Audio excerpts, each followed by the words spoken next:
you to John for allowing me to be here today, and also to Victor. Really, the relationship that STEP has with the Regina Chamber is very important to us. We enjoy that relationship. We enjoy some of the strategy chat we have and what we think Saskatchewan can look like in the weeks and the months and the years ahead. So thank you very much, John. I also want to acknowledge one of my board members, Corey Furman. Corey, I always enjoy your contribution at our board. Corey's been a mainstay at STEP for a number of years. So Corey, thanks very much for your effort. And of course, yes, I am from Sedley, Saskatchewan. If you climb to the top of this building and look southeast, you can actually see some of the buildings in Sedley. And I see there is a kind of a cheering crowd there from Sedley as well. His name happens to be Lionel as well, so we're. But his mother told me, of course, that he was named after me, and that's a good thing too. So, anyways, I'm hoping this works, and maybe we won't. There we go. So let me, if I could, I'm going to give you the $12 story about STEP, what we do, how we deliver on our services. I want to drill down on a specific example of one of those missions that we participate with.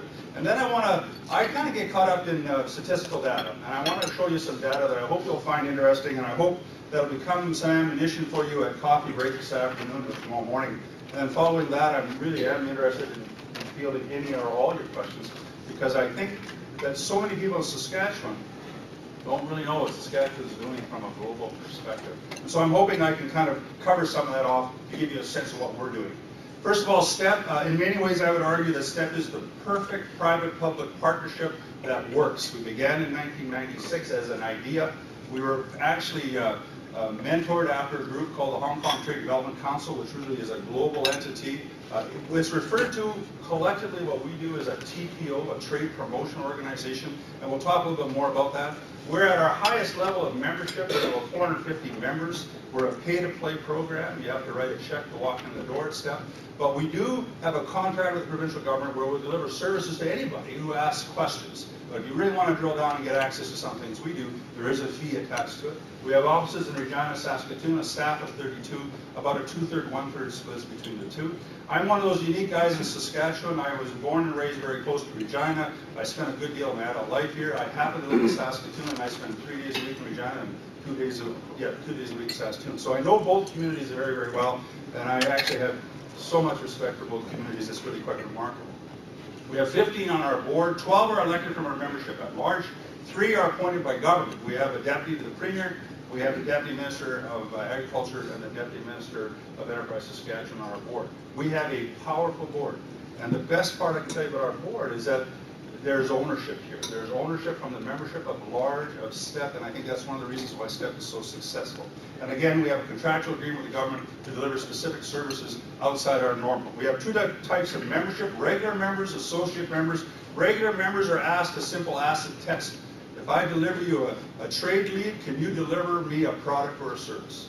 Sounds simple, but we have a lot of people walking in our front door who have the world's greatest mousetrap, but they haven't built the mousetrap yet, and they don't know what's going to cost them, and it's still an idea. We can't help those people. There are other agencies that can, but we can't. If you can answer that first question, it works. Associate members, in many ways, are everybody else. In fact, many of you in this room would be classified as an associate member, and many of you aren't. Those are the entities in this province that support the export community. So whether it's the lawyers, the accountants, the freight forwarders, the investment bankers, they're all part of that. But at the bottom of this slide, I think, tells it all. 70%, it's actually closer to 74%, of Saskatchewan's GDP comes from exports. Exports play a role in each and every one of our lives in terms of the quality of life and the standard of living we have. STEP, obviously, you have to be a Saskatchewan-based company. That does not mean that you have to be owned by anyone in Saskatchewan, but you have to have a facility. So we have many global companies in Saskatchewan that are members of STEP because they have a facility here. We focus on SMEs, which are small and medium-sized enterprises.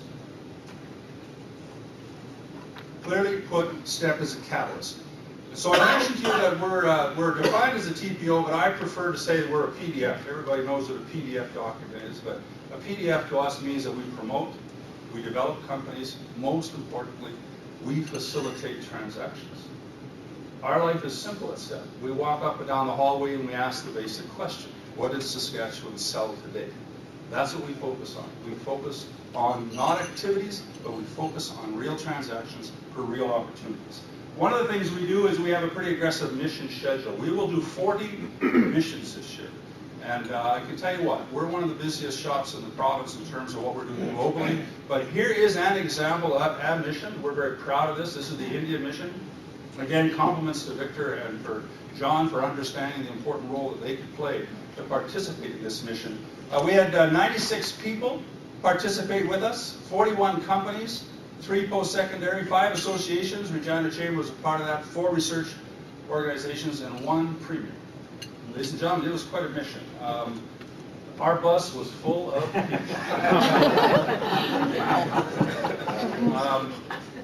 Isn't that a great picture? I tell you what, I think we were up and down those streets more than once, but we were busy. And I think one of the things you get a sense around is here is the Pulse mission. So just the strategizing and the logistics of getting people to these different destinations, quite a significant challenge when you're talking about a very specific series of time. Pulse mission went to Chennai, Calcutta, Mumbai, Delhi, Ahmedabad, I can't pronounce the last one, Ahmedabad. And then of course we went side trips to Dhaka, Chittagong in Bangladesh. We do more business, ladies and gentlemen, in Bangladesh than we do in any country in continental Europe. So these places are important to us. And of course, Colombo and Sri Lanka. That was the Pulse side of the mission. This was the multi-sectoral portion. Although the flights here don't look as aggressive, I can tell you there was huge amounts of travel across country to multiple cities. We had, for instance, India is famous for gems, and we had interesting Saskatchewan companies, successful Saskatchewan companies with us that wanted to know more about that industry. So we did side trips for individual companies to get their head around some of the things that are available. We're in Delhi, Chandigarh, Mumbai, Bangalore, Lithuania, Ahmedabad, Jaipur, and Moga. That was just in India. So that gives you kind of an understanding of what we're trying to accomplish. But it was multi-sectoral. Most of the times our missions are specific to a sector. This one is multi-sectoral. So obviously the mining sector, the manufacturing sector, IT, the spread was wide. What we did with every one of those companies is we had a tombstone of information and we asked them what success looks like. You travel to India, what do you hope to accomplish? And you know, ladies and gentlemen, sometimes success is a company spending their money going to the marketplace and saying, we're not ready yet. That's success as well. So we have to understand that knowledge is power, and that's what we try to deliver in terms of what we do on our missions. We hired a consultant. We actually identified in excess of 518 companies to interact with. 518, I want to repeat that number. For those of you in the room, Victor and John, you saw those things. It was like speed dating, right? You came up to a table, you had a number, you literally had 20 minutes, and you had to move on to the next opportunity. Here's some of our crowds. I don't want to bore you with some of this stuff, but you can get a sense of some of these crowds, of where we're at, the places where we're at. I tell you, some of the things I do, I didn't bring the picture up here, but I was responsible for getting all these signs right. We had one sign in Delhi that they spelled Pulse, P-L-U-S-E. And that was right in the front stage, and the premier was speaking, and I thought, sometimes you can overplan things, right? But that's what we do. This was actually when the premier joined us on Thursday. We started on Monday, but this was the beginning of the event. I was actually proud of this day because we're in the top floor of the hotel. I think it was the 35th floor, and just the Saskatchewan contingent was in the room. There was 88 of us.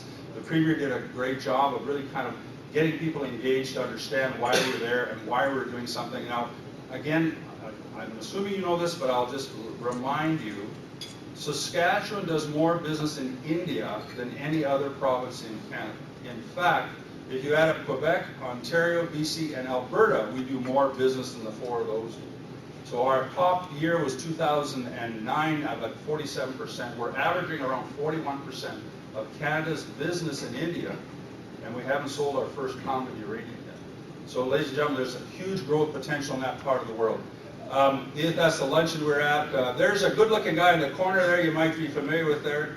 I just thought I'd throw that in the record to acknowledge that you weren't out playing, you actually were working, and so that was good to know. So, but that's the evening dinner in Mumbai. I wanted to show you this picture because so many times when we talk about India, we talk about food and fertilizer, tremendous growth opportunity.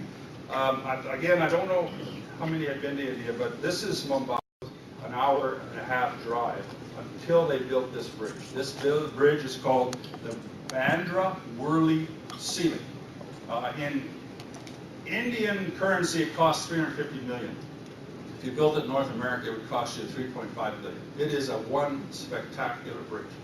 Now I bring this to you because that bridge has an automated toll processing system on it. Anybody want to guess where that system came from? It came from Saskatchewan. So we do a lot of things in these markets that a lot of people in Saskatchewan don't know. So these are just an example of some of the many things we do. But again, the crowds we made are just spectacular. Everywhere we went, this is a market we went to in Sri Lanka. Here's one of the events. We had spectacular crowds and spectacular response, and I will tell you that one of the issues is that we are a very safe provider of food. And one of the discussions I had before going to India, I was trying to understand the global markets and sustainability and where we're going on this whole food and fertilizer piece. And I'll give you a statistic that I thought was quite interesting. The United Nations defines the middle class as people with salaries between $24,000 and $112,000 US dollars. That's middle class. In India, there are 52 million people in that category today. So 24,000, 112,000. In 9 years, not in 10 years, in 9 years, they estimate the middle class in India will be 520 million people. And they want what we want. They want a good quality of life. They want their extra cash to be able to get the things that they want. And if you extrapolate that to China, to Southeast Asia, we're now talking about 1 billion people moving into the ranks of middle class. And we have not what the world wants, but what the world needs. Food and fertilizer and energy. So I think, if I could, that's just kind of a caption that I thought that might be important. I'm going to take a few moments now and just drill down on numbers, because I like looking at these things to understand where we were and where we hope to be. I can tell you that in STEP started in 1996, our international exports were $8 billion. $8 billion. Last year, 2010, we were at $24 billion, almost $24 billion. We'll end the year 2011, we estimate at $28 billion worth of international exports. That does not cover domestic exports in Canada. I can tell you it's about 50% of this number, which is about $14 billion. So we'll do about $42 billion collectively out of Saskatchewan. Now, the best year ever was 2008, and if you might remember this, potash was $1,000 a ton, and oil was, I don't know what was it, 130 bucks a barrel? It's not there today. It's dramatically less. Yet look at our volumes. Our numbers are really quite incredible when you look at the rest of Canada, and I'll talk a bit about that in a minute. Who are our customers? The United States, of course, is important to us, 60% on average. But China and India leaped over Japan and the United Kingdom about 3 years ago, and we don't see that changing. In fact, we see the China-India gap getting bigger and bigger and bigger as we move forward. Just so you know, Alberta is 88% of their business goes to the United States. Ontario is 85, 86%. The only one that's better than us is British Columbia, and they've done some good things, and I'll talk a bit about that. But other than that, and this is not saying anything about the negative about the Americans. We love that business, but we view that opportunity as incremental growth as we go forward. The rest of the world will be exponential growth for us, and that's really what we're concentrating on. Here's a quick slide how we rank. We're number 5 in Canada, 2009 to number 10. On the outside, I'll drill down on that last column later, but just for the record, Saskatchewan is the #1 exporter per capita of any jurisdiction in Canada today, tomorrow, and the day after. But we're way ahead of Alberta and everybody else, basically. We are the largest exporters per capita of anybody. What do we export? Energy, food, potash, uranium, manufacturing. That is the 5 that represent about 92% of what we do. It's interesting, in 2009, now for about 20 years running, energy has been #1. Agriculture has been #2. And in many ways, I would argue, governments looked at agriculture over the last 30-year window, maybe longer, as a bit of a liability as opposed to an asset. I will tell you the world's changed when it comes to agriculture. In 2009, food was actually the #1 exporter out of Saskatchewan.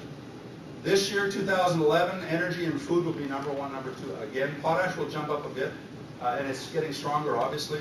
But I just want to make sure that you understand that this food piece is remarkable. Now, some of you might have heard about the debate about Canadian wheat board, and I'm not going to offer any opinions from the podium other than to say I checked the numbers as of the end of August of this year, 2011. If you look at the total grain exports from Saskatchewan in 2011, 2/3 by dollar were non-Canadian wheat board product. 1/3 was Canadian wheat board product. So we're doing pretty good when it comes to selling our grains around the world. Uranium is an interesting one. Many of you might look at that number and say, well, you know what, I thought it was bigger. But here's the rub. About $1 billion of that number from Cameco and Ariba end up going to Ontario to be processed into a higher value commodity, and it shows up as Ontario's export. So we don't get the benefit of it. But that is a domestic export if we want to look at it. Here's a line that I wanted just to take a minute out to show you. Now, this is the world that we live in. And I've color-coded what we believe to be the most important. The United States is the most important, then the India, Pakistan, Bangladesh corridor, then MENA, which is the Mideast North Africa countries, China, and CIS is the Soviet Union. That's referred to as a Confederation of Independent States. That's where we at STEP believe our horsepower needs to be focused on. The circular oval boxes there are important foreign affairs in some of the parts of the world that they think are important. But I'll give you a little piece here. If you take a line from Gibraltar and go straight east to China, 500 kilometers above and below that line, 15 years ago, 5% of Saskatchewan's business was in that part of the world. Today it's 26%. 26%. And it's growing dramatically, ladies and gentlemen. It's absolutely growing dramatically. By the way, see that country down there in the corner? We don't like Brazil, just for the record. The number one export to Brazil, the number one Canadian export to Brazil is potash. It's a great story. They need it, they buy it. But we can't sell a ham sandwich in Brazil when it comes to manufactured product. They have tiered tariffs, 4 of them actually, where a manufactured Saskatchewan product today would have somewhere between 60 and 90% tariff on it. It's really a tough nut to crack. But at the same time, we do fabulous stuff in Chile and Peru with our mining sector, both in the mining industry, but also in the ancillary industry that supports the mining sector. We're doing some great stuff in those markets. In fact, I didn't tell you, but in the next 30 days, we'll have missions. We have people in Kazakhstan today. Next week, we have people in Germany. Another group is going to Chile, Peru. A fourth group is going to Japan, and a fifth group is going to China, all in the next 3 weeks. So we are actively in these markets, trying to flesh out where the opportunities lie. I want to give you that one area of the country, which is India, Bangladesh, Sri Lanka, Pakistan. That's just one small pocket. But look, if you look at this number 10 years ago, we had $319 million of the business in that part of the world. Look where we are today. It's a 5-fold increase. And I'll tell you, ladies and gentlemen, the next 3 years, that number will double. We'll be close to $3 billion of exports into that market. This is aggressive growth, ladies and gentlemen. This is not 3% a year and 5% a year. This is aggressive growth, but quite frankly, Saskatchewan is leading the rest of Canada when it comes to these opportunities. I'm going to take the next 2 slides, and it's always important, Lionel Labelle and I, we played a lot of sports, and we were always compared to the other team. We always want to make sure that we're doing as well as the other team, and hopefully better. But here's an example of where we are with the New West Partnership. That partnership, by the way, is a great story for Saskatchewan. For all of you that don't know about it, pay attention. There's some great things that are happening in terms of streamlining regulations and so on. But this is an export piece that I want to give you some sense of continuity about. So Alberta, BC, and Saskatchewan. So Alberta is very strong with their oil sector. There's no question about that. But I want you to just look at BC for a moment. BC today, 2010, are 29 billion and change. This number, by the way, is the end of July, but they're running about 13% ahead of last year. By all accounts, that's a pretty good year. Saskatchewan is running 19% ahead. What I'm telling you today is that at the end of 2012, we estimate that Saskatchewan will pass British Columbia for total exports. For total exports. They got coal, they got wood, they got some great things going on. They're doing some great things around the world. But Saskatchewan will pass British Columbia by the end of 2012. And by the way, 5 years ago, we were 50% of British Columbia. They haven't really changed. They've been 30 billion and change for about a decade. If you look back at our numbers 5 years ago, we were 16 billion. So that's a heck of a story when you think about the kind of growth we've had. Here's the next slide that I think is kind of important. This is our friends in Alberta. If you carve out these numbers, by the way, they represent their business in the United States. So in the British Columbia example, this is outside of North America. So in 2007, BC, 40% of what they did was outside of North America. Now you can see that they're running at 58% of their businesses outside of North America. That's a great story. Saskatchewan, Alberta's been, so the opposite of that, Alberta's done about between 86 and 87% of their business into the Americas. We believe that's a problem, because as that economy goes up and down, we're going to be faced with the same challenges. Saskatchewan, interestingly enough, in the Alberta model this year, 2011, we will pass Alberta or exports outside of North America. We will pass them. Now, I bring this to your attention, ladies and gentlemen, because it's harder for us. We're 1,500 kilometers away from a port. We have all kinds of logistical issues. Respectfully, if you want to get a 20-foot container of red lentils from Saskatchewan to the port of Chittagong in Bangladesh, I got to tell you, you got to be creative to do that. We have to work harder than the rest of this country when it comes to getting to international markets. And so some of the things we've done have been really quite spectacular.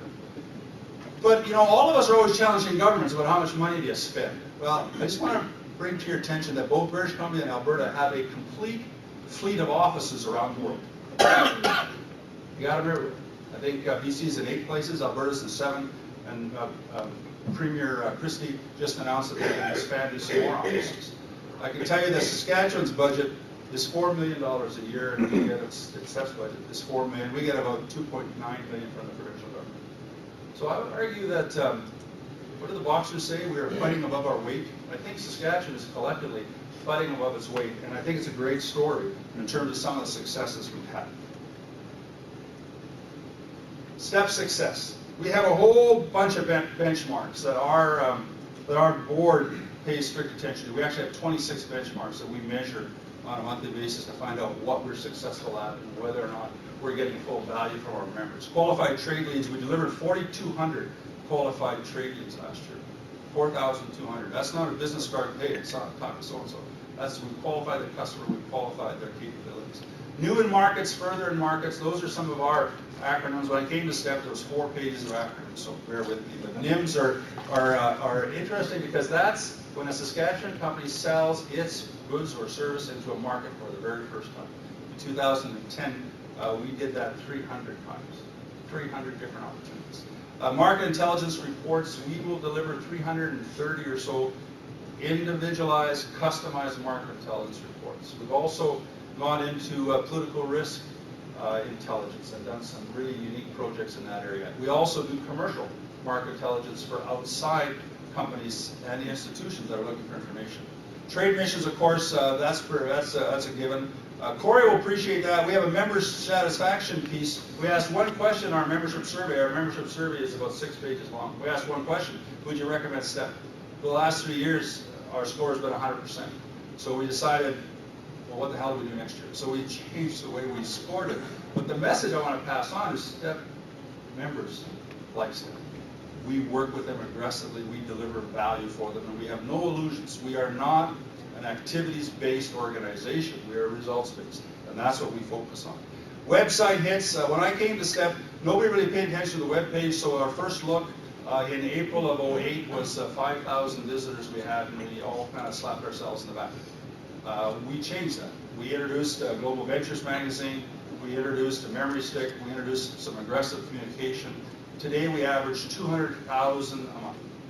200,000 people a month are coming to the STEP webpage. We're quite proud of that. The last one, speaking engagements, I did 84 last year. It's important that people know the story of Saskatchewan.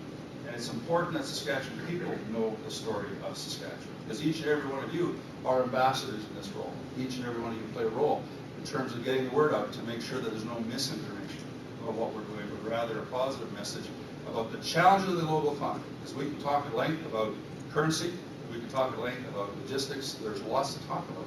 But at the end of the day, it's only hard work that will make it work. So last but not least, STEP Online. We have many different venues. We've got a STEP blog, and old guys like me don't really know what that is, but nonetheless, we have that because so many of our members understand it. Membership showcases, Global Ventures I talked about, market reports, STEP activities. We are around the world, ladies and gentlemen. We're very, very proud to represent Saskatchewan. But I think the message I want to pass on to each and every one of you is that this growth we're having is remarkable, and it is sustainable. It is absolutely sustainable. And I challenge you to look at what's happening at Global Transportation Hub, to look at what's happening in the potash industry. Some of this growth is beyond everybody's dream. But our job, collectively, is to get the message out, but also to make sure that we can become a solid provider to the world for many of the goods and services that we provide. So with that in mind, I would gladly take any questions you may have.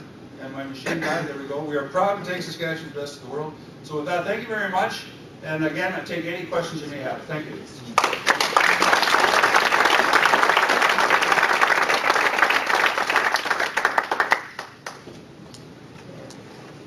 Thanks, Lionel. I guess the first question that I have here is, how important is the global transportation hub to Saskatchewan's export future? I'm wearing my hat now as a STEP CEO, knowing and understanding what's going on in the global transportation hub. It's critical to our success. And I'll tell the same story in Saskatoon and North Alberta and in Yorkton as I'll tell here. It's critical to Saskatchewan. We have transportation links that we have to get our heads around. So I'll give you a quick example. For discussion's sake, we export up until about 15 months ago about a 10 million metric ton. We had existing growth that'll take us to 30 million metric ton. We've got new growth, new stories that'll take us to 100 million metric ton. But right now we're shipping about 10 million metric ton. If we take our capacity of our railways and move it up tenfold, we got huge issues of logistics that we have to think smarter on. And the Global Transportation Hub is one of the examples of how we can think smarter about how to get our products and services. So an example, I don't know the last number, but the last time I checked, there's something like 3,500 or 4,000 empty containers that go by our door every month. We can't get those trains to stop. And yet, if you talk to the people in the pulse industry, they need containers. So the Global Transportation Hub will bring full products here and give us empties that allow us this growth potential as an example. But there's many more examples in the Global Transportation Hub. A wheat board question. Good to know. In your view, will the elimination of the Canadian wheat board quality standards for export wheat and barley hurt our exports in global markets? The answer is no. The answer is the actual grading system is done by an entity different than the Canadian wheat board. Our grading system, by the way, is world class, and we should be proud of that. And that's really handled by the Canadian Grading Commission. And so I don't see any issues there. We're doing this today with pulses, peas, and lentils, particularly those crops where quality is important. 2010, just so you know, was a tough year, particularly the lentil business, trying to sell that product globally because of the wet weather we had. We had product that didn't meet the normal standard. As an example, people in Bangladesh always bought #2 red lentils. What they didn't know is that they were always getting #1. Last year they got #2, but the #2 was way in the bottom of the scale, so they thought that they were getting a wrong deal. So some of that is communication, but in terms of the grading standards, there's two different systems, so I see no issues there. Okay. On your slides, you noted that 60% of our exports go to the United States. Can you give us some comments about the global recession and the impact particularly on the United States, as well as Europe?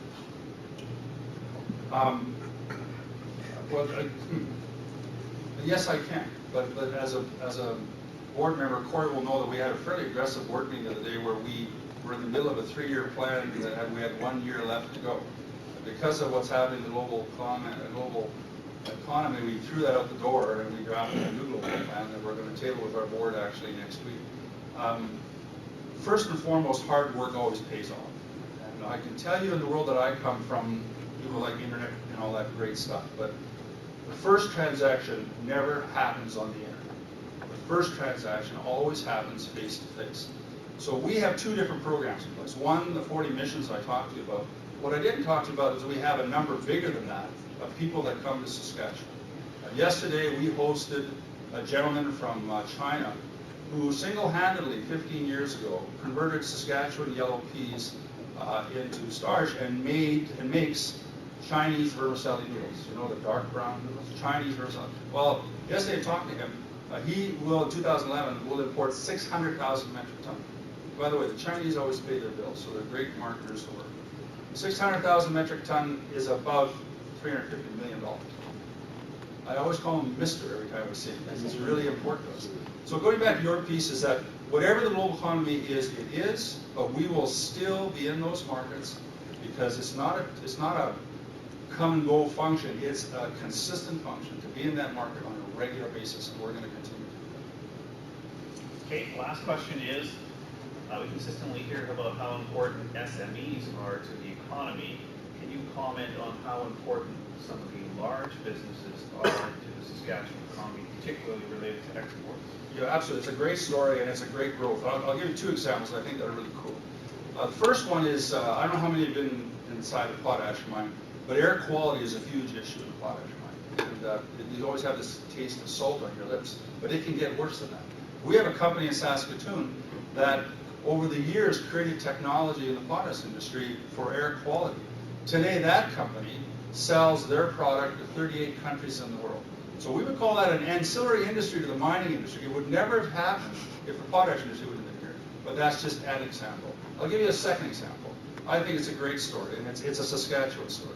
I was a part of a webinar. We do a lot of this technology stuff, a webinar. We had a company in Saskatoon, I was in Regina, and we had a consultant in Chile that we hired to identify some engineering companies in the mining sector. Now, this company in Saskatoon had some really unique technology that could predict defaults in the ground and the potential of earthquakes and what would happen if your mine collapsed. And I was sitting at this webinar, and it was the engineering firm that was now tasked with working with the gold mine that collapsed in Chile. And I'm sitting here watching this PowerPoint and watching the question, the dialogue going on, and I'm just amazed.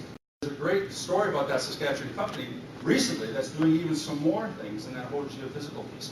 That company wouldn't exist today if we didn't have these platforms in Saskatchewan called the mining industry, whether it's uranium, whether it's potash, whether it's gold, whether it's diamond. All of these have created the ancillary capacity that we become global leaders on.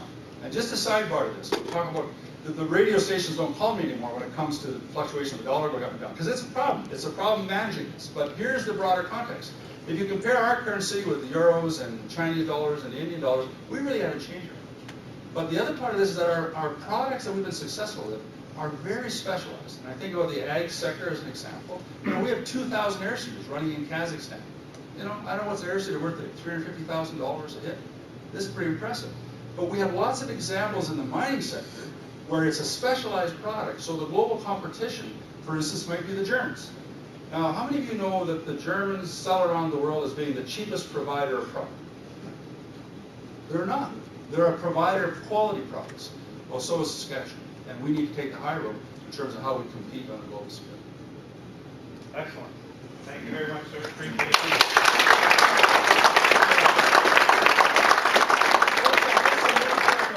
So if you're interested, by all means, feel free to come and take some.